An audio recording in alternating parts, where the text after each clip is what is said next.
This is a Fox News alert. A pressure cooker has been found in New York City. Just moments ago, though, the New York City bomb squad gave the all clear. This scare, if that's what it is, comes just days after a pressure cooking bombing in Manhattan.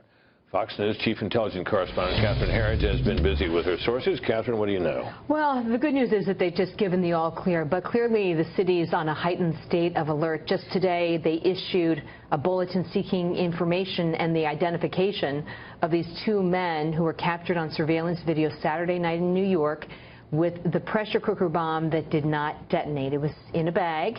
They opened up the bag, they left the pressure cooker, and then went off with the suitcase. So what else do we know about that investigation? Well, these men are described as witnesses at this point, but not suspects. But what is striking to me is that the images of the men is so different than the leaks about them right after the bombing. They were described as homeless men who sort of happened upon the bag and seemed a little uncomfortable when they found the pressure cooker. Yeah. But they do not look like homeless people to me in that Yeah, the video. idea was that this was just sort of an accidental thing. If they hadn't seen the bag, who knows what would have happened, right? That's right. But anyway, at this point, they're considered suspects. Witnesses, not suspects. The other development today is that Fox News was able to obtain images from Ahmed Rahami's notebook. This is the notebook he was carrying when he was shot and captured on Monday. What you see in the notebook are the bullet holes from the shooting, as well as the blood. Yeah, there it is right there. Wow. Here's the big thing.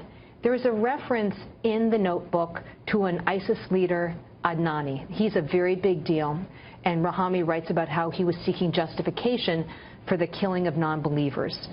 But when you look at the criminal complaint that was just released last night with the charges and the evidence, they talk about his al-Qaeda references, but there's absolutely nothing about the ISIS leader. And this, to me, seems like a glaring omission, because if you had included the ISIS reference, it would have strengthened the complaint. But by leaving it out, you kind of whitewash the fact that he had these tremendous ISIS sympathies. You think that's something political about that, possibly? What I can tell you is that when you look at that page, Britt, it's very clear it's not damaged by the shooting or by the blood. And when you look at the criminal complaint, they mention al-Qaeda, this cleric, and then they kind of skip past that line and go on to another section of the journal. To me, it just does not make any sense. I suppose they could amend the complaint later, though, to add that. Yes, absolutely, they can do that. But why would you choose not to mention that when it would strengthen the complaint? You mentioned everyone else that he was following, but not ISIS. And what I would also say to close out is that he was totally amped up on this jihadist propaganda. Right. He was a real consumer of this radical ideology, whether it was al-Qaeda or ISIS. This was not something that he picked up recently. He was reading everyone, and it now appears for quite some time. Catherine, thank you very much. You're welcome.